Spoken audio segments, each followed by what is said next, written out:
Wait a minute. Have you heard the strange tales of the Whistler?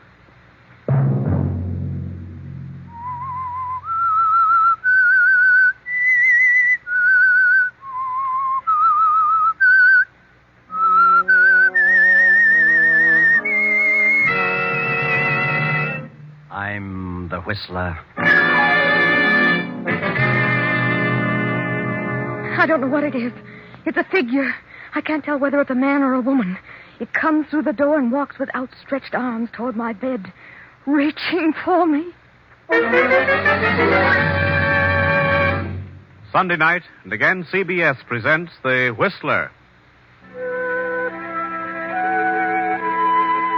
I, the Whistler, know many things, for I walk by night. I know many strange tales, many secrets hidden in the hearts of men and women who have stepped into the shadows. I know the nameless terrors of which they dare not speak. And so I tell you the weird tale of jealousy.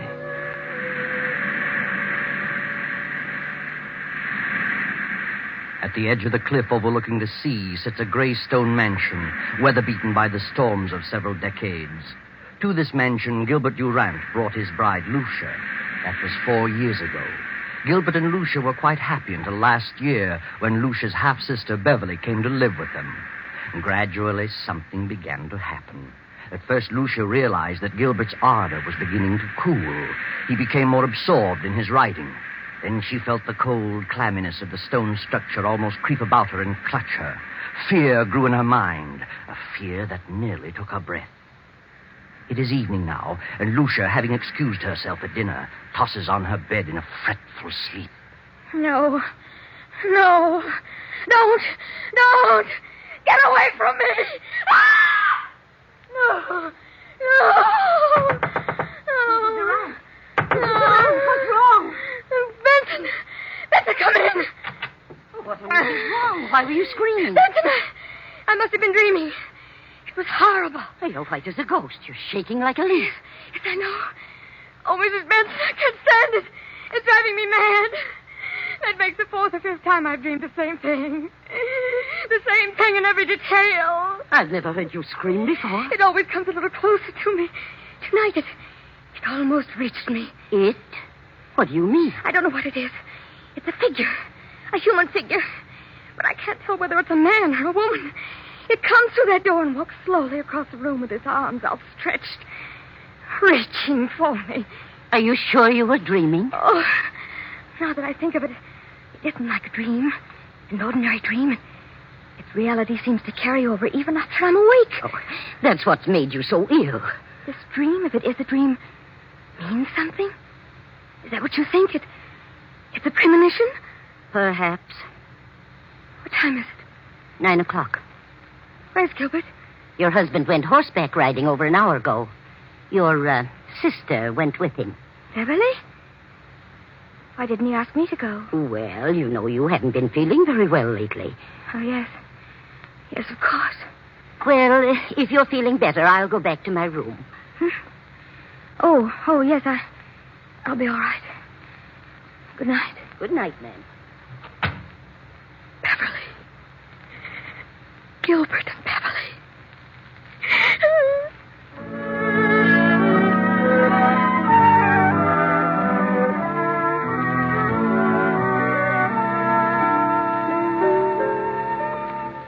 Lucia lies for a while, staring wild-eyed at the patch of moonlight on the bedroom door. And finally she drops off to sleep. Then as the clock strikes 10:30, the door opens slowly, silently. A figure steps into the room and moves noiselessly through the moonlight to Lucia's bed and stands staring at her. Suddenly, Lucia opens her eyes. Gilbert, don't. Lucia, what's wrong with you? What are you doing in my room? Why, I just wanted to know how you felt. How long have you been standing there? Oh, just a few seconds. Oh, I was dreaming, I guess. And when I woke up, you startled me. Why were you yelling, don't? I don't know. I haven't the slightest idea. I talked to Dr. Hanby about you today. Told him you were run down, and he suggested I get a tonic for you. I'll drop in at the drugstore on my way home tomorrow evening. A tonic? Yes. What is it? Oh, I don't remember. Something in strychnine. Strychnine? Yes, he said it would give you an appetite. Where have you been, Gil? Oh, I've been riding. Nice moonlight night. Very pleasant. Did Beverly enjoy it? Yes, she's an excellent rider. I've decided to buy that filly from Thompson. Going over there tomorrow afternoon. Is Beverly going with you? Yes, she's a good judge of horseflesh. Why? Nothing. I just asked. Well, good night, Lucia. See you at breakfast? Yes. Good night.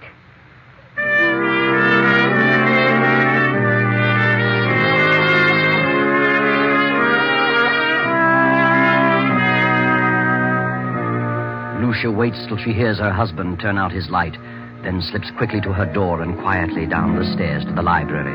With every beat of her pulse, she hears Gil's words. Something, something in strychnine. Something, something in strychnine. She snaps on the light and steps to the shelf holding the encyclopedia.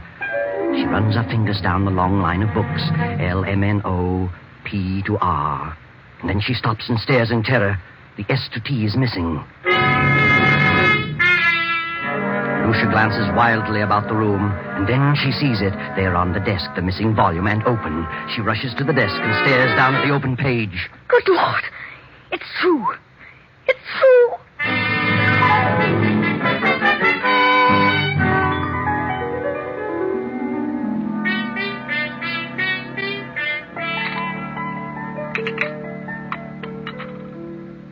I'll tell you what, Beverly. I'll leave the deal entirely up to you. Up to me? Oh, Gil, that's not fair. Why not? Well, suppose she turns out to be a lemon. I don't think she will, because you're going to have the job of training her. Oh, you certainly flatter me. Not in the least. Oh. Good morning, Lucia. I just realized what time it was. You'll be leaving in a few minutes. Yes, it's 9 this very minute. I better step on it. More coffee, Beverly? No, thanks. How do you feel, Lucia? Why, better. Much better. You better eat something. No, I can't. At least some coffee. Yes, I'll have some coffee. I've got to run. See you later, Lucia. Yes, Gil. And I'll see you this afternoon at 2, Beverly. Yes, I'll meet you in town at 2. Oh, Gil, don't forget Lucia's medicine. I won't. Goodbye, Lucia. Are you meeting Gil in town, Beverly? Yes, he wants me to decide on that filly he's interested in. Where did you learn so much about horses? Well, it seems to be natural. Why don't you get interested in horses, Lucia? Why should I? What are you interested in? Well, I'm interested in a few things. My husband in particular. You don't act interested in anything. Really? If you'll take my advice, you'll snap out of this coma and get some pep. Does Gil like women with pep? Well, no man cares about a woman who sits around and mopes. I think you're a hypochondriac. Do you? You should do something about it. I intend to. I intend to do something about it. I'm glad to hear it. Get out and do things. Play games, golf, tennis, swim, and ride. Maybe this medicine will fix you up. You know all about it, do you? What is it? Oh, I don't know. It's a tonic, a builder-upper. I wish I could believe that. At least you can try it. It won't hurt you. No? I wonder.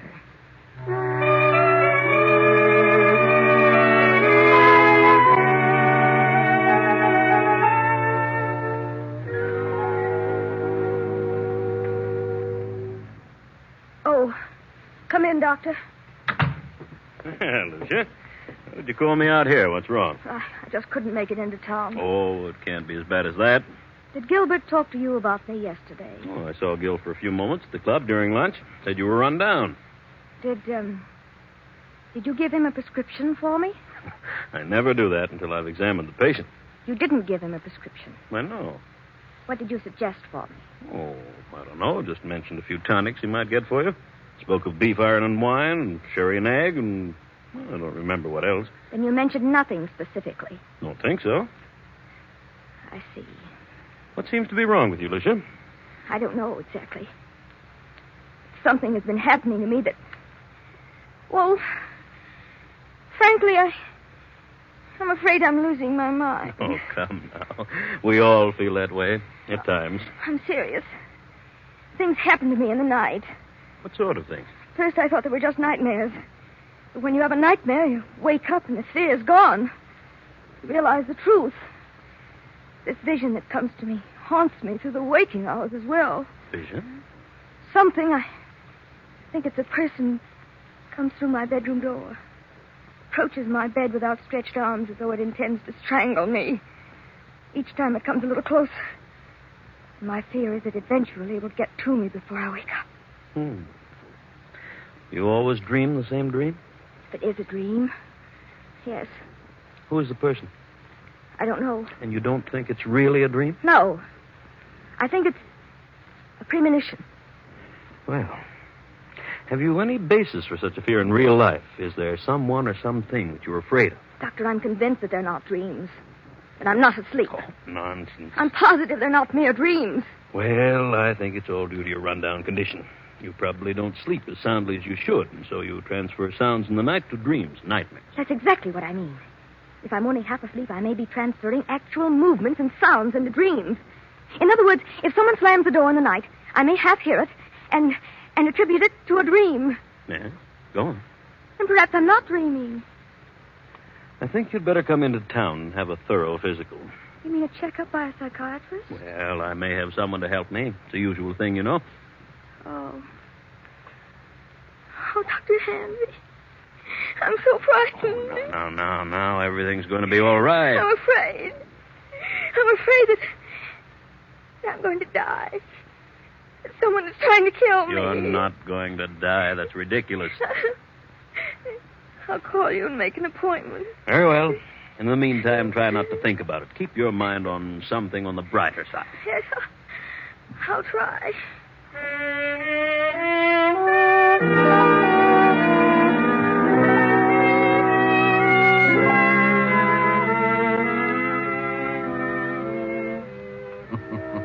Yes, try, Lucia. Try hard to keep your mind on something brighter.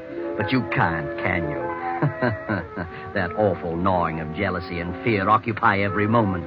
Gil and Beverly. How could they do such a thing? Then, as the afternoon fades and dusk sets in, there is a knock at Lucia's door. Are you asleep, Lucia? No, I'm not asleep. How are you feeling? I seem to have developed a headache. Have you eaten anything today? No, I didn't care for anything. Well, this will help them. Better take a dose now. I'll measure it for you. What is it? Why, it's the tonic. Did Dr. Hanby prescribe it? Well, yes. Yes, he did. Where's Beverly? Down in the library. Did you buy the horse? Yes, Beverly thought you was a fine animal. I didn't know Beverly knew so much about horses. She's a horsewoman after my own heart. Is she? Rides like the wind, too. She had intended to go home tomorrow. She's staying on? She's got to. I wouldn't think of her leaving now. Why not? Well, for one thing, she's going to train the horse. And what else? Why, nothing else. Here, take this. A little bitter, but you'll get used to it.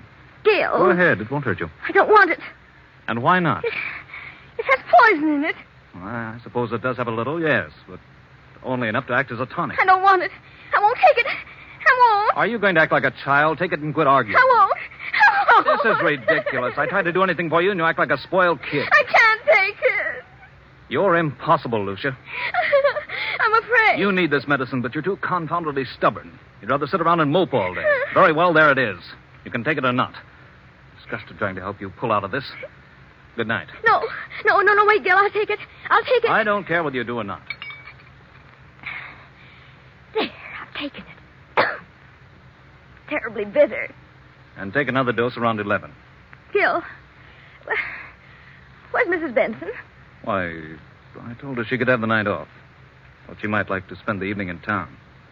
You let her off? Yes, she's been sticking pretty close lately. Oh, yes. Yes, she has. Good night. Good night, Lucia.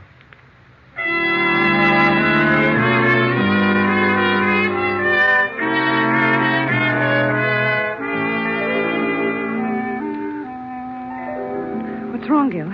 You look upset. I am. Lucia didn't want to take it. No? Why not? She's afraid of medicine. What are you going to do? She finally took a dose of it. If I know her at all, she'll never take another drop. Well, she's got to take it, Gil. You've got to figure out a way to make her take it. It can't be disguised. It's too bitter. Try something else.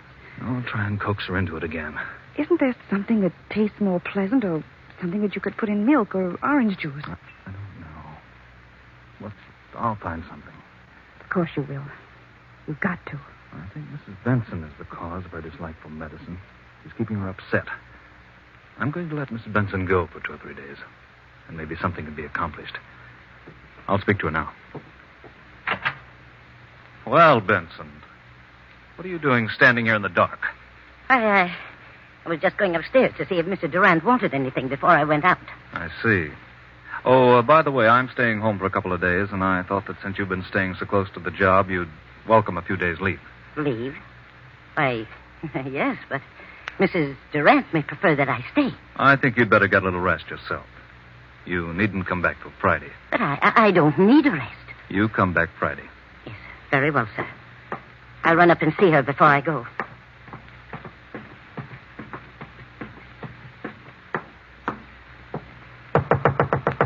Come in. Oh, Benson. I thought you'd gone into town for the evening. I'm leaving in a few minutes, but I had to see you. I'm glad you came up. I've got to talk to someone. I know now they're not dreams. They are premonitions. And I know who's trying to kill me. Who? My husband and Beverly. I know. You know? I just heard them talking low in the library. They were talking about the medicine. He said you were too stubborn and probably wouldn't take another dose. And she said he'd have to find some way to make you take it. And it is poison. They want me out of the way. I got angry because I refused to take it. Oh, yes, and there's something else. He just told me that he would not be going into town for several days and told me not to come back here till Friday. Good Lord. I'll go on into town as planned, but I'll slip back toward midnight and come up the back way. And I won't take a thing they give me. I'll be back at midnight. Thank you, Benson. Good night. Good night, ma'am.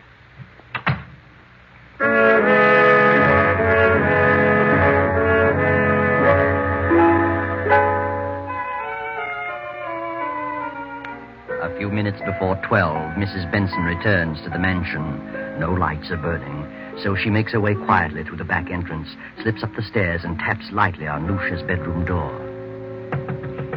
Mrs. Durant. Mrs. Durant. Then she turns the knob, opens the door, and snaps on the light. Mrs. Durant, are you here? Then Benson steps quickly toward the bed. The bed is empty, but a horrible sight meets her eyes. Oh, blood. Blood all over the bed. They've done it. They've murdered her. Give me the police department.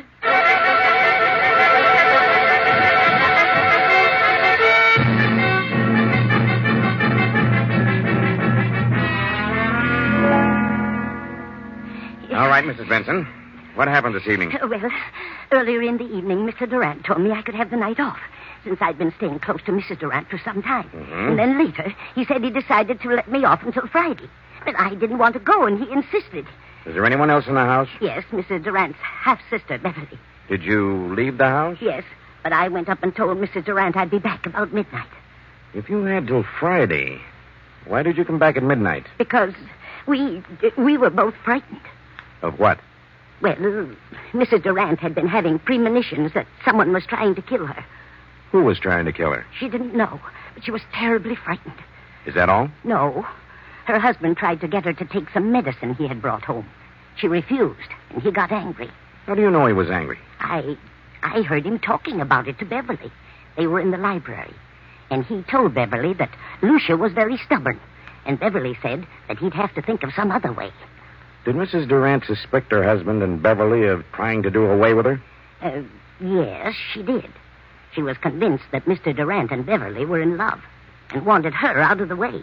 So you came back tonight because you anticipated that something was going to happen? Yes. The house was dark, so I came up the back stairs, knocked on her door, and when I got no answer, I came in, turned on the lights, saw she was gone, and then I saw the bed all covered with blood. She wouldn't take the poison, so they did it another way. That's what they planned in the library. Where are they now? Any idea? Well, they didn't expect me back tonight, so they've probably gone to dispose of the body, intending to come back here and clean the place up later. I see. Anybody else know about Mrs. Durant's fears? Yes. She talked to Dr. Hanby. I called him right after phoning the police and told him about it. He knows. Dr. Hanby, Captain Rick. What in the world is the meaning of this? From all indications, Mrs. Durant has been murdered and the body disposed of. Doctor, I understand Mrs. Durant told you that she was afraid that something was going to happen to her, that she was going to die. Who told you that? Mrs. Benson here. I see. Well, she did call me in this morning. She'd been having strange dreams. Premonitions, she called them. I called them hallucinations. Who did she think it was? Well, she couldn't tell whether it was a man or a woman, but someone was always approaching her bed with outstretched arms, trying to choke her. Do you think it was more than a dream? Well, she was a sort of hypochondriac. I asked her to come into town where I could give her a thorough examination.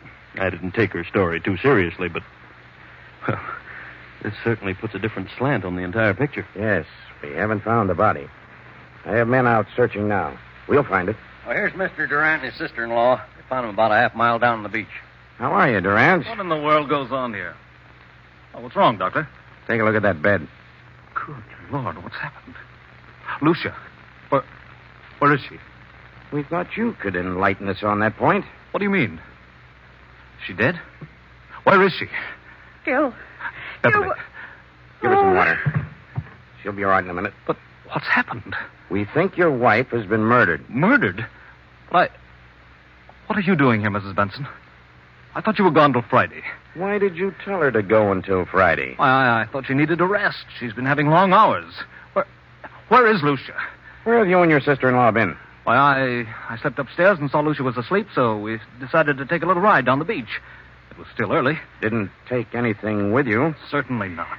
What do you mean by that? What would we take? I don't know. I just asked. Did you two try to get Lucia to take some medicine? No. Wait a minute, Beverly. That won't do any good. Yes, we did. She was run down and needed a tonic, but she refused to take medicine. Why did she refuse? I don't know. Maybe she was afraid of being poisoned. That's ridiculous. Why should I want to poison her? I loved Lucia. How long has your sister-in-law Beverly been here with you? Why, I don't know. It's quite some time. Just a minute. Are you inferring that Gil and I'm not inferring anything. I'm merely asking questions. Well, whoever suggested such a thing is lying. Why, Gil and Lucia... Just a moment, Beverly. Mrs. Benson, what have you been saying? What did you tell them? I told them the truth. You think I planned to kill Lucia? Is that it? Yes, you and this woman. Why, that's ridiculous. You tried to get her to take some medicine. She knew you were in love with her sister, and you were trying to poison her. When did she come to that conclusion? She had premonitions. That means nothing. And besides, I heard you talking, you and Beverly, planning the whole thing. What? She's out of her mind. I heard you, I tell you. When you realized Lucia wouldn't take the medicine, Beverly said you'd have to think of some other way. Some other way to what? To get rid of her. What else? This is the most amazing thing I ever heard of. Dr. Hanby, you know better than this. Do you think I had a reason, back of wanting to know about various medicines? No, I didn't. Not at the time, but now... Now what? Well, I'm sorry to say it all adds up to something suspicious. Seems more than just coincidental. Do you think I killed Lucia? Well, look about you. Look at the room. What else am I to think? What was the tonic you tried to give your wife? It had strychnine in it. That right, Durant? Why, yes.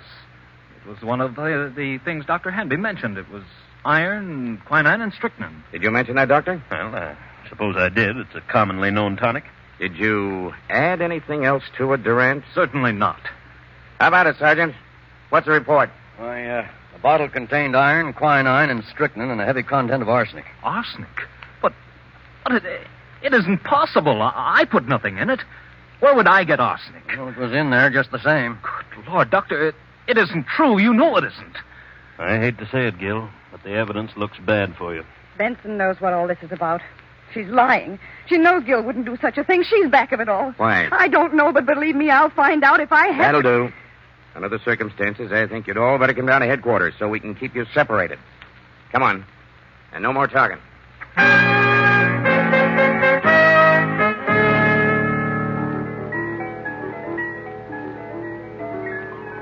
48 hours pass.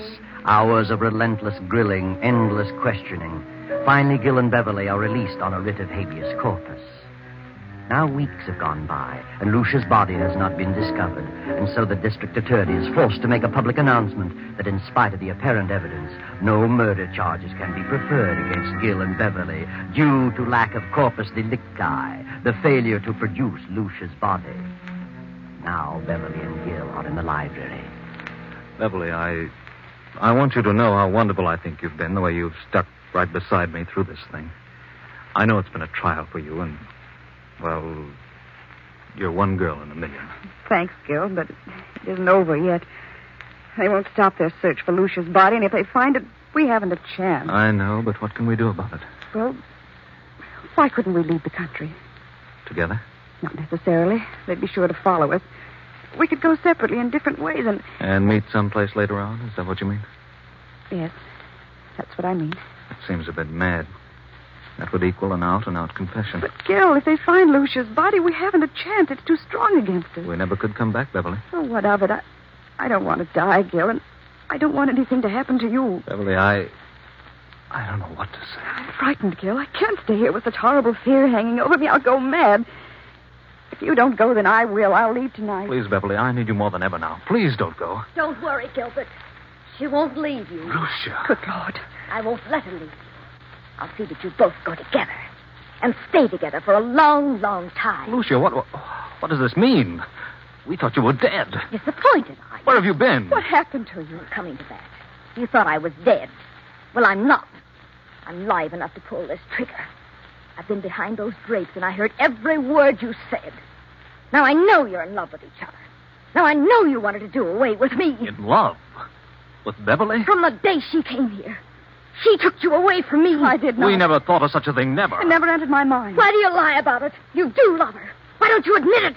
I love Beverly? Yes. You certainly have a vicious mind, Lucia. For the first time, I see you for what you really are. I never even thought of such a thing. But now that you mention it, I realize the truth.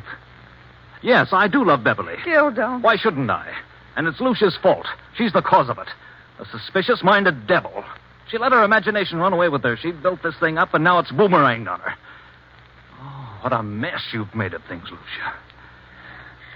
You mean you and Beverly, you didn't plan? Certainly not.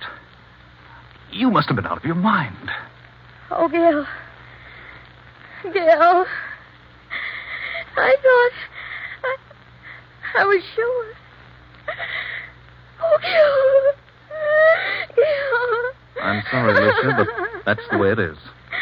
And you've no one to blame but your own miserable self.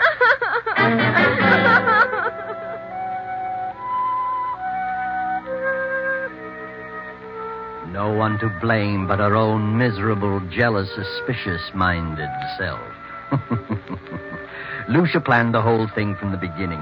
She thought they were in love, thought they were planning to kill her. Lucia never had a dream, never had a premonition.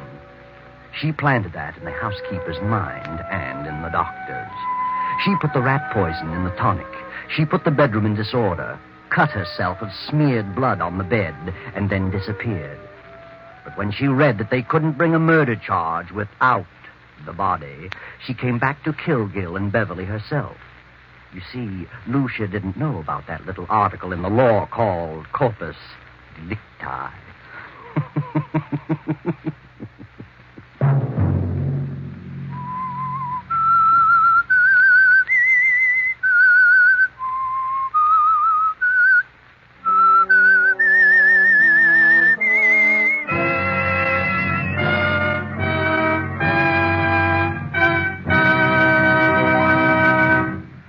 CBS has presented The Whistler.